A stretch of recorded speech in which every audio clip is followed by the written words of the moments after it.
आज बाड़मेर ज़िले का इंस्पेक्शन का कार्यक्रम रखा गया है और उसकी तैयारी की गई थी जोधपुर में।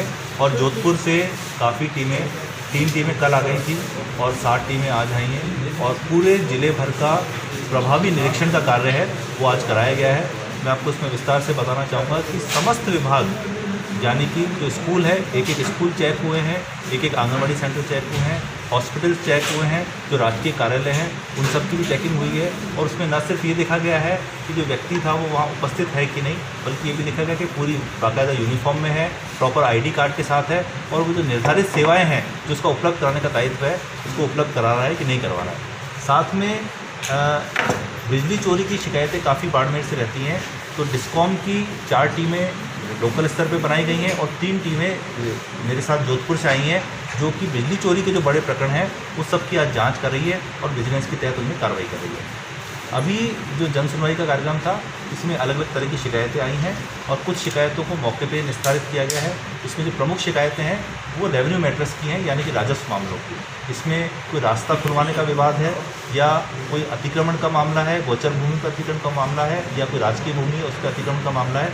इस मामले में तत्काल मौके पर ही जो एसडीएम साहिबान थे और तहसीलदार साहिबान थे उनको निर्देशित किया गया है। और 4 प्रकरण तो ऐसे हैं जिसमें संबंधित जो एसएचओ है और तहसीलदार है वो जाके आज ही उनको मौके पर जाकर के अतिक्रमण को खुलवाने के निर्देश दिए गए हैं।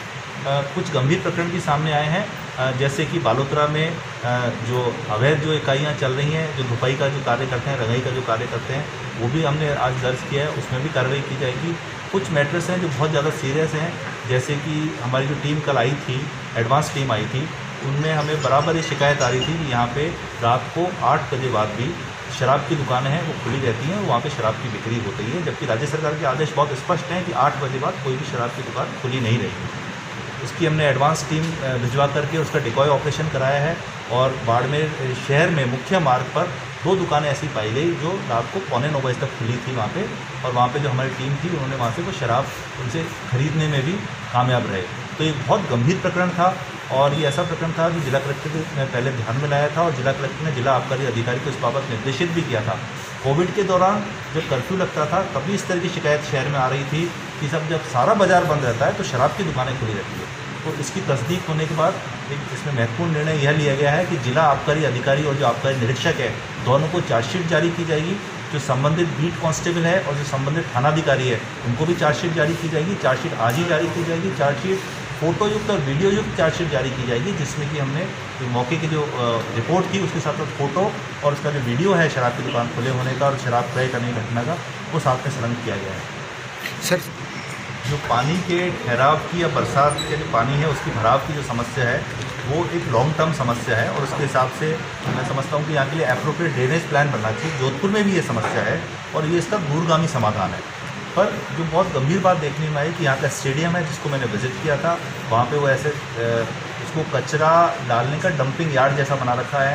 वहाँ पुराना जो कबाड़ है, जो कचरे के पात्र हैं पुराने, वो भी उसमें पड़े हैं और शहर जो है वो बहुत गंदा पाया गया, जगह जगह गंदगी के ढेर पाए गए।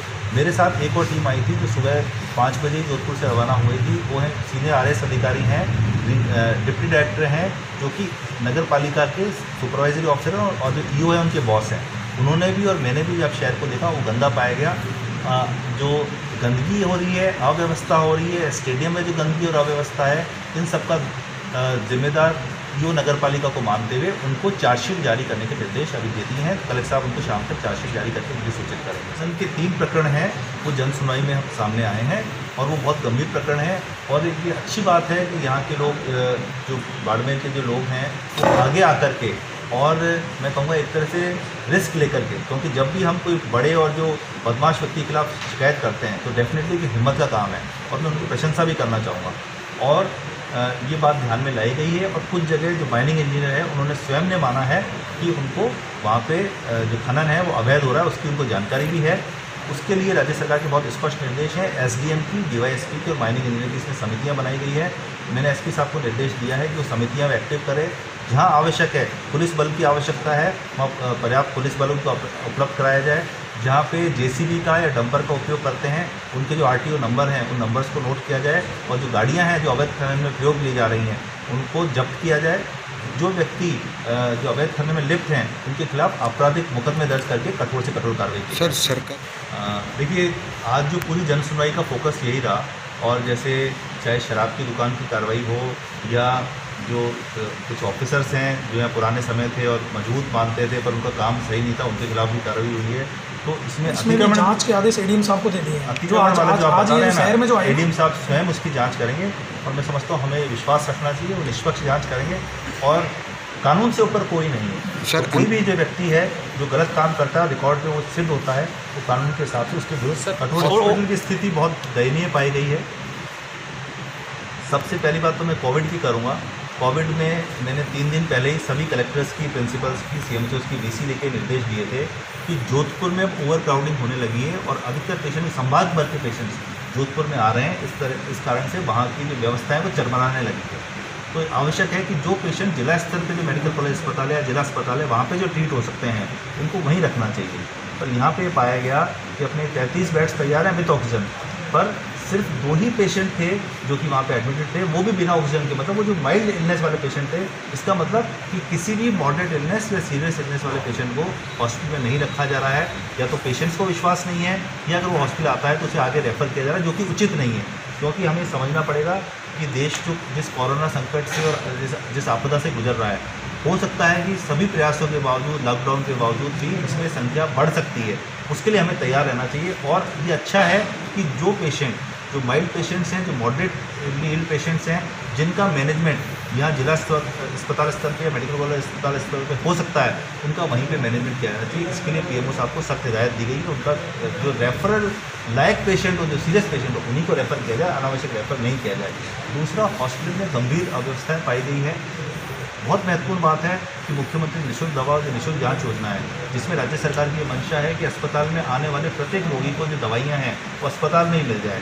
तो एक ऐसा प्रकरण सामने आया है जिसमें विटामिन D3 जो टैबलेट और कैप्सूल्स हैं, जो कि हॉस्पिटल में निःशुल्क अवेलेबल थे, वो पेशेंट बाहर से लेके आया गया है। इस प्रकार ये देखा गया है कि टीबी की जांच के लिए जो मंटूक्स टेस्ट होता है, वो जो राजकीय जो हॉस्पिटल है वहाँ पे फ्री होता है, वो बाहर से कराया गया। इसी प्रकार जो खून की जो कॉमन जांच होती है, जिसको कंप्लीट ब्लड काउंट बोलते हैं, यूरिया क्रिएटिनिन बोलते हैं, लिवर की जो जांच होती है, ये सब जांचें यहाँ पे उपलब्ध हैं।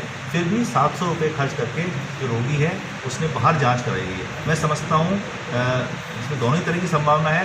या तो उसको प्रॉपर बताया नहीं गया है कि यहाँ पे जांच उपलब्ध है, क्योंकि अगर किसी व्यक्ति को सुविधा से अगर जांच की सुविधा यहीं मिल जाएगी तो 700 रुपये या दवाई बाहर से नहीं खरीदना चाहेगा। या संभवतः जो संबंधित डॉक्टर है उसने उसको प्रेरित किया है कि भाई आप बाहर से आप जांच कराओ। दोनों स्थितियाँ अच्छी नहीं है, इसमें सुधार की आवश्यकता है। एक ऐसा पेशेंट भी मिला जिसका ऑपरेशन किया गया था और उसने बताया कि साहब वो 10,000 रुपये किसी प्राइवेट हॉस्पिटल में जमा करा गया, उसके बाद में डॉक्टर ने ऑपरेशन उसका किया है। इस संबंध में प्रिंसिपल साहब को मैंने जांच के निर्देश दिए हैं।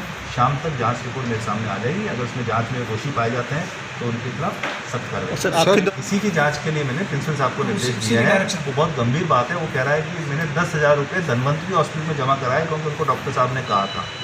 मैं समझता हूँ अगर ऐसा है और ऐसा प्रमाणित होता है कि गंभीर घटना है और अगर डॉक्टर दोषी है उनके खिलाफ कठोर कार्रवाई की जाए।